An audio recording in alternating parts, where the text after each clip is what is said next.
What's up, everybody? This is Bill with the Cajun Homestead, and I am actually out trying to get some work done. It has been raining every day for weeks, and the ground is just rotten. And that's another project back there I need to complete. That's an old tractor. It's a 1975 Ford 4410. I just need to finish putting the hydraulic steering box back together and hook it all up. I may actually have a tractor to use on the place.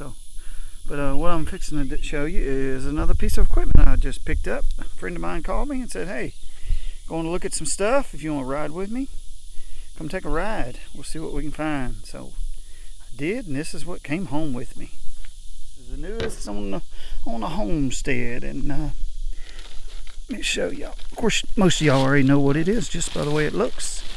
This is a Troy-built horse. It was manufactured by MTD during this time, and this is a garden way variety. I believe that's what they called it, but it's still called a horse. And the age of it is, it's got an 8 horsepower Briggs and Stratton on it. It was built in 1981, February the 9th in plant 12, from what I understand. Now, I worked on these things about 40 years ago, right out of high school. And but anyway, my dad had one of these, which was back in the 70s, late 70s, maybe 77, 78.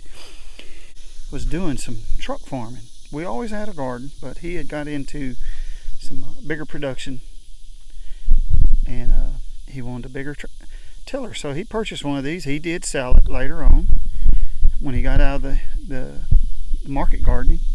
But this is truly probably one of the best. Well, now they may have better version. I know BCS makes an awesome tiller.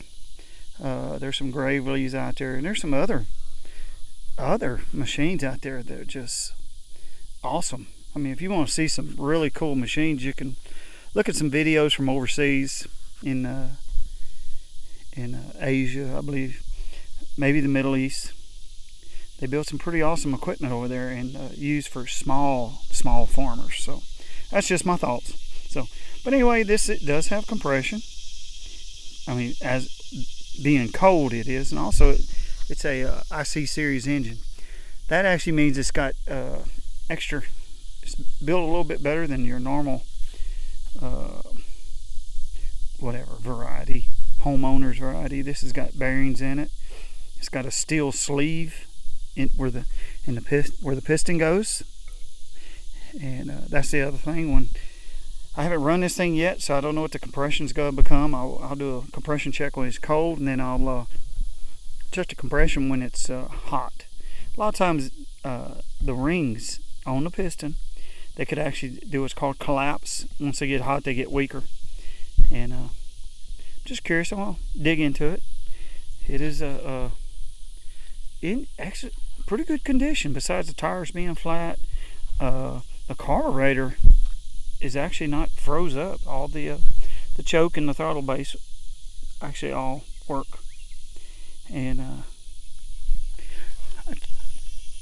the engine looks like it's original color. So a lot of times when you get these, you can look at this code all you want, but if this engine is gray, the main block is a gray color, that means it's been sharp blocked. And what that means is the engine probably burned up, and they went and bought another sharp block, and that is everything besides all the outer. Even the head doesn't usually come with it.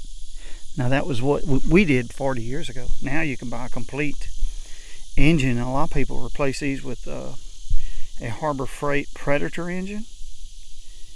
And of course, when you put them on there, the trick is these bolts back here will be metric that go into the back of the engine. So if you go to buy a Predator engine to replace on anything, these, you need to go ahead and pick up your bolts, because these bolts are standard. They're SAE.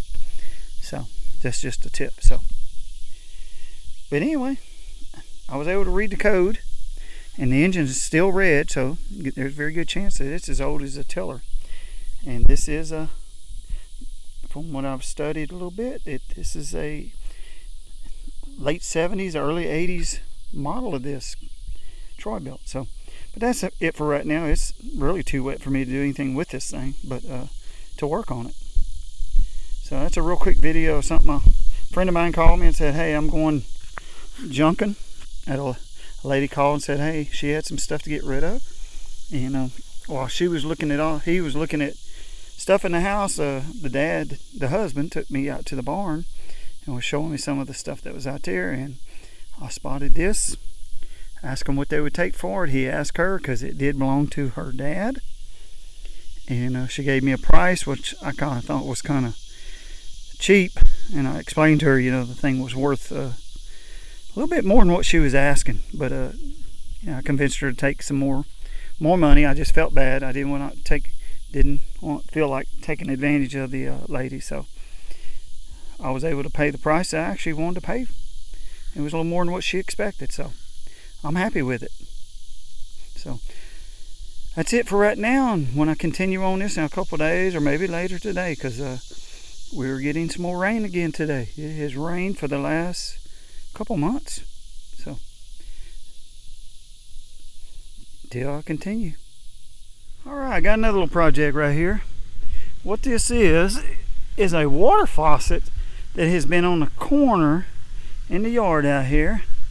And it's been in the way for about 30 years. This thing was put in during the 70s when my grandfather and uncle plumbed this whole place.